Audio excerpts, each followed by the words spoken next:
मित्रों,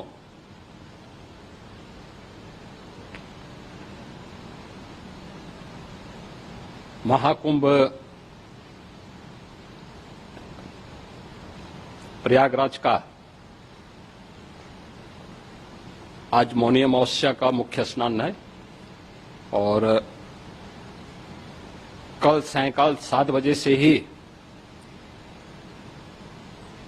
काफी बड़ी संख्या में श्रद्धालुजन प्रयागराज पहुंच करके स्नान भी कर रहे थे और काफी बड़ी संख्या में श्रद्धालुजन ब्रह्म मुहूर्त का भी इंतजार कर रहे थे। एक दुर्भाग्यपूर्ण हादसा इसी दौरान अखाड़ा मार्ग पर संगम के तट पर हुआ, जिसमें 90 से ज्यादा लोग गंभीर रूप से या सामान्य रूप से घायल हुए। यह हादसा भारी भीड़ के द्वारा अखाड़ा मार्ग के बैरिकेडिंग्स को तोड़ने और उसके बाद उससे कूद करके जाने के कारण वहां पर हुआ है, जिसमें 30 के आसपास लोगों की दुखद मृत्यु हुई है। 36 घायलों का प्रयागराज में उपचार चल रहा है। शेष घायलों को उनके परिवार के सदस्य लेकर के चले गए हैं। घटना दुखद है,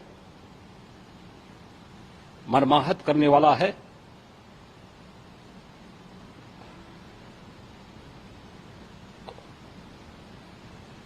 उन सभी परिजनों के प्रति हमारी पूरी संवेदना है। हम लोग रात्रि से ही लगातार प्रशासन के संपर्क में हैं। मेला प्राधिकरण, पुलिस प्रशासन, एनडीआरएफ, एसडीआरएफ,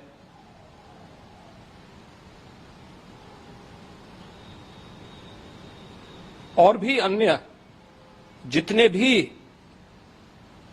व्यवस्थाएं हो सकती थी उन सबको वहां पर तैनात किया गया है। परिणाम इसी का है कि हादसे के कुछ ही देर के बाद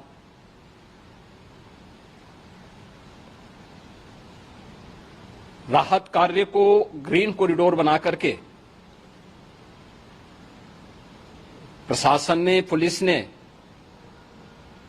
एनडीआरएफ और एसडीआरएफ के स्वयंसेवकों ने सभी लोगों को हॉस्पिटल तक पहुंचाने का काम किया है। लेकिन दुर्भाग्य से इस दौरान ये मौतें हुई हैं।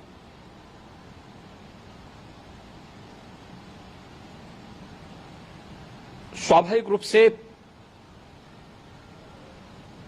इन सब मुद्दों पर प्रश्न उठना स्वाभाविक भी है।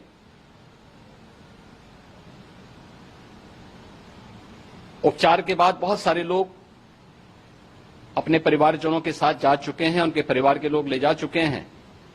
जो बाकी बच्चे हैं उनका उपचार चल रहा है। उपचार के सारे इंतजाम वहां किए गए हैं।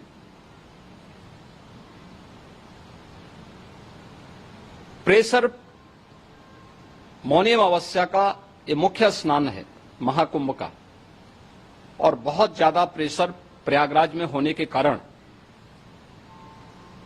सभी प्रकार के मार्ग भी चौक थे। रात्रि से ही प्रशासन उन मार्गों को खुलवाने और स्थिति को सामान्य करने के लिए पूरी तत्परता के साथ लगा भी रहा।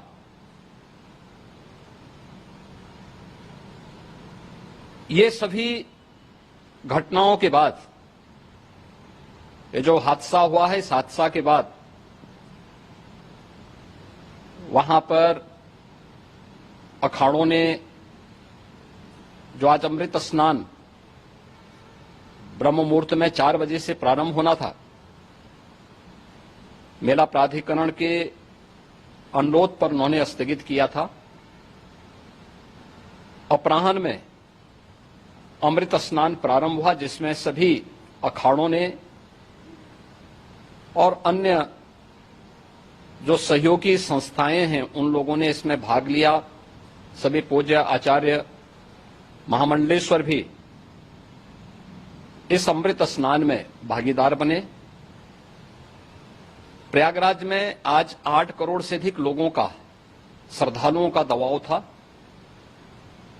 यद्यपि अगल बगल के जनपदों में मिर्जापुर, भदोई, प्रतापगढ़, फतेहपुर, कौशाम्बी, इन सभी जनपदों में भी होर्डिंग एरिया बना करके काफी बड़े पैमाने पर श्रद्धालुओं जनों को रोका गया था, जिन्हें अमृत स्नान संपन्न होने के बाद, जब सभी अखाड़े स्नान संपन्न कर चुके हैं, उसके बाद अब वहां से रिलीज किया गया है।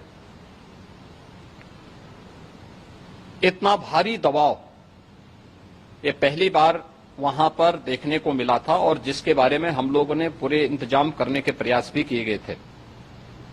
रेलवे स्टेशनों पर, चाहे वह जोशी हो, चाहे वह प्रयागराज सिटी हो, प्रयागराज हो, फाफामऊ हो, उन सभी पर लगातार दबाव बना रहा। रेलवे ने भी इस दौरान वहां के दबाव को ध्यान में रखते हुए मेला स्पेशल चलाई। रूटीन और मेला स्पेशल को मिलाकर के लगभग 300 से अधिक ट्रेन रेलवे के द्वारा अब तक चलाई जा चुकी हैं, और जिससे श्रद्धालु जनों को उनके गंतव्य तक पहुंचाया जा सके। उत्तर प्रदेश परिवहन निगम ने भी अपनी 8000 से अधिक बसेज श्रद्धालु जनों को उनके गंतव्य तक पहुंचाने के लिए लगाया हुआ है, और जिससे उन सबको सुरक्षित उनके घरों तक पहुंचाया जा सके। दिन भर स्मूथली, बहुत ही सुगमता के साथ पूरा स्नान इसके बाद हुआ है, जिसमें पूज्य शंकराचार्य, आचार्य महामंडलेश्वर, वरिष्ठ संतजन और सभी अखाड़ों ने इसमें पूरा सहयोग भी किया और पूरे कार्यक्रम को सकुशल संपन्न करने में अपना योगदान भी दिया है।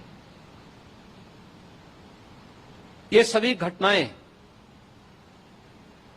मर्माहत करने वाली भी हैं और एक सबक भी है, लेकिन हादसे के तह में भी जाने की आवश्यकता है। और इसी दिशा से सरकार ने भी तय किया है कि हम इसकी एक जुडिशियल इंक्वायरी भी करेंगे, क्योंकि कई बार रिव्यू होने के बाद स्थानीय स्तर पर हर प्रकार की सतर्कता के बाद आखिर कहां से ऐसे हादसे फिर भी होते हैं और हुए हैं। इसके लिए हम लोगों ने न्यायमूर्ति हर्ष कुमार के नेतृत्व में पूर्व डीजी श्री वीके गुप्ता और retired IAS Shri DK Singh, इन 3 सदस्यीय जुडिशियल कमीशन को भी इसके लिए गठित किया जा रहा है। इन सभी अन्य कार्यों के साथ साथ हम लोगों ने वहां की पूरी घटना पर आज पूरे दिन भर एक एक घटना को लेकर के मुख्यमंत्री का जो कंट्रोल रूम था, उस कंट्रोल रूम से भी, चीफ सेक्रेटरी के कंट्रोल रूम से भी, डीजीपी के कंट्रोल रूम से भी लगातार इन चीजों की मॉनिटरिंग की जाती रही। दिन भर बैठक चली है और लगातार एक एक घटना को लेकर के वहां पर प्रशासन के साथ संवाद भी रहा है, विभिन्न अखाड़ों के साथ संवाद रहा है, अन्य संतों के साथ भी दिन भर हम लोग संवाद बनाते रहे हैं। प्रातःकाल से ही आदरणीय प्रधानमंत्री जी का,